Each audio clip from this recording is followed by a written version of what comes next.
نحمده ونصلي على رسوله الكريم اما بعد فاعوذ بالله من الشيطان الرجيم بسم الله الرحمن الرحيم رب اشرح لي صدري ويسر لي امري واحلل عقدة من لساني يفقهوا قولي۔ ہماری آج کی گفتگو کا موضوع ہے صبر و برداشت۔ دنیا کی زندگی میں کوئی انسان بھی رنج و غم، مصیبت و تکلیف، آفت و ناکامی اور نقصان سے بے خوف نہیں رہ سکتا۔ ہر انسان پر کسی نہ کسی وقت ایسی چیز آتی ہی ہے جو اسے ناگوار ہوتی ہے، جو اسے ناپسند ہوتی ہے، اور یوں بسا اوقات انسان کو ناپسندیدہ حالات میں ڈال کر اس کی آزمائش کی جاتی ہے۔ قرآن پاک میں اللہ تعالیٰ فرماتے ہیں وَنَبْلُوكُمْ بِالْخَيْرِ وَالشَّرِّ فِتْنَةً، ہم تمہیں اچھے برے حال میں مبتلا کر کے تمہاری آزمائش کریں گے۔ ایک اور جگہ پر فرمایا خَلَقَ الْمَوْتَ وَالْحَيَاةَ لِيَبْلُوَكُمْ أَيُّكُمْ أَحْسَنُ عَمَلًا، اس نے موت اور زندگی کو بنایا تاکہ وہ تمہارا امتحان لے کر دیکھے، تمہیں آزما کر دیکھے کہ تم میں اچھے کام کون کرتا ہے۔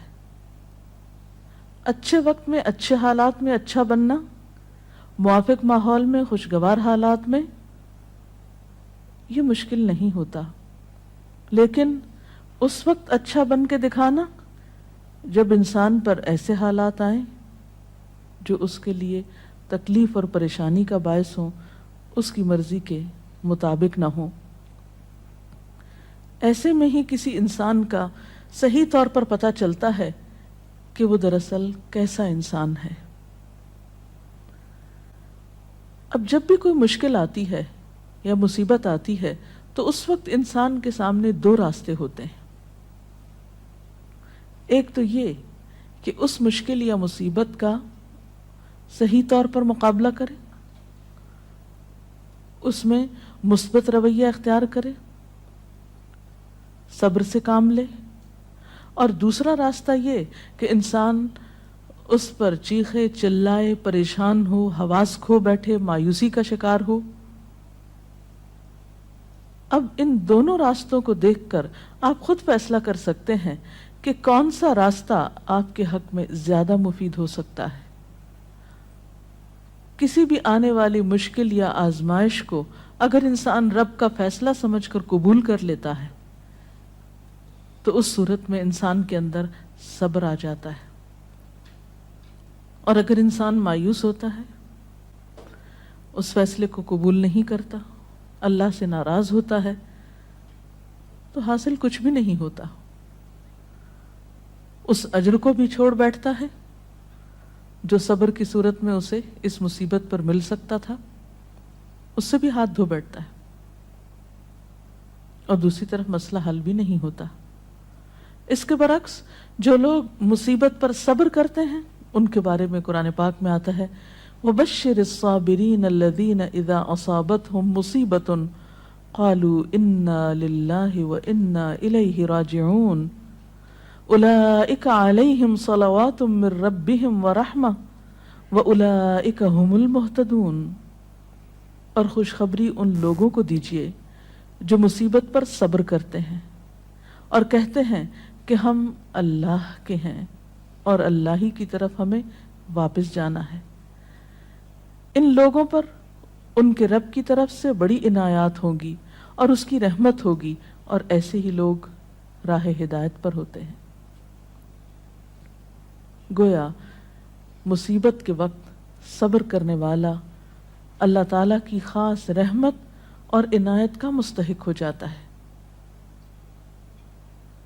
یہاں ایک سوال یہ پیدا ہوتا ہے کہ اگر انسان اللہ تعالیٰ کا محبوب ہے اور اللہ تعالیٰ اپنے بندوں سے پیار کرتا ہے تو پھر انہیں مشکل میں کیوں ڈالتا ہے، ان کا امتحان کیوں لیتا ہے؟ تو بات یہ ہے کہ دنیا میں بھی امتحان کے بغیر انسان کی اصل قدر و قیمت سامنے نہیں آتی۔ مثلا ایک ماں اپنے بچے سے پیار کرتی ہے لیکن اس کو اسکول بھیجتی ہے، جب امتحان کا وقت آتا ہے تو گھر نہیں بٹھا لیتی، امتحان کے لیے بھیجتی ہے تیار کر کے. اور امتحان سے جب بچہ گزرتا ہے تو ہی وہ پہچانتا ہے کہ اب وہ کس قابل ہے. کامیابی امتحان کے بعد ہی آتی، بغیر امتحان کے تو کامیابی کا تصور ہی نہیں.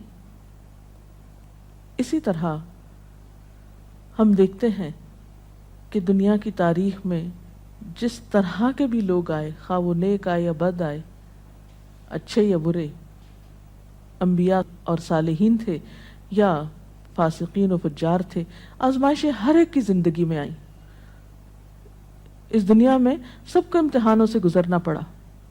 ہاں، یہ فرق ضرور ہے کہ اللہ کے پیاروں نے اللہ کی طرف سے آئے ہوئے امتحان پر کبھی شکوہ نہیں کیا، بے صبری سے اور جلد بازی سے کام نہیں کیا، بلکہ اس کے برعکس صبر سے کام لیا. نبی صلی اللہ علیہ وسلم نے فرمایا کہ اذا احب اللہ قوما، جب اللہ کسی قوم سے، کسی گروہ سے محبت کرتا ہے، ابتلاہم، تو ان کو آزما لیتا ہے.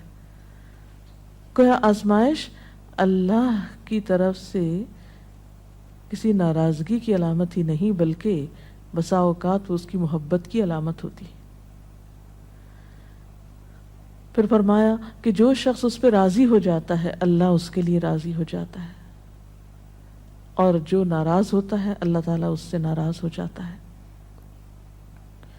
لیکن وہ لوگ جو کسی بھی دکھ، تکلیف اور آزمائش کے وقت صبر کرتے ہیں تو ان کے بارے میں خوشخبریاں بھی ہیں. ایک جگہ پر آتا ہے ان اللہ مع الصابرین، اللہ صبر کرنے والوں کے ساتھ ہے. وبشر الصابرین، صبر کرنے والوں کو بشارت دے دو. اور قیامت کے دن تو صبر کرنے والوں کا اجر بے پناہ ہے.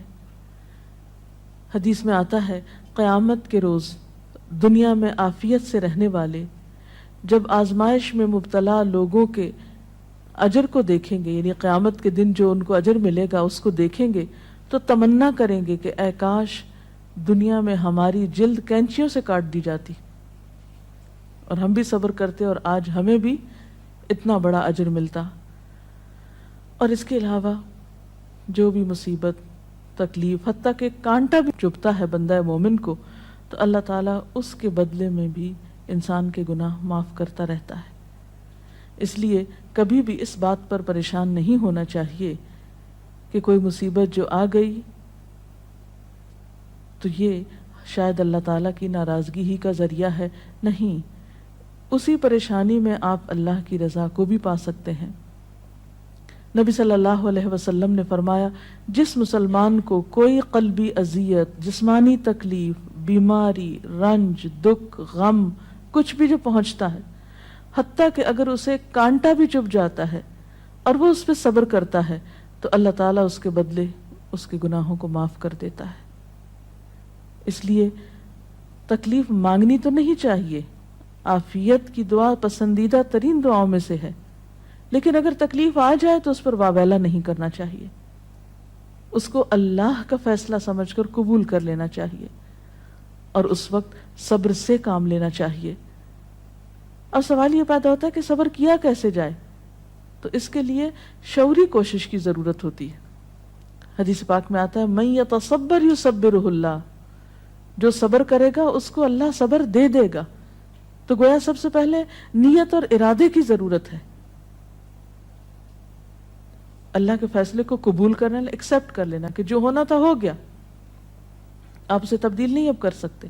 مثلا کوئی شخص فوت ہو گیا، آپ اس کو دنیا میں لا تو نہیں سکتے، اب کیا اللہ کے فیصلے کو قبول کر لیجئے اور اس طرح بہیو کیجئے کہ اللہ راضی ہو جائے کہ ہاں اس میرے بندے نے میری بات کو قبول کر لیا، اس کا برا نہیں مانا.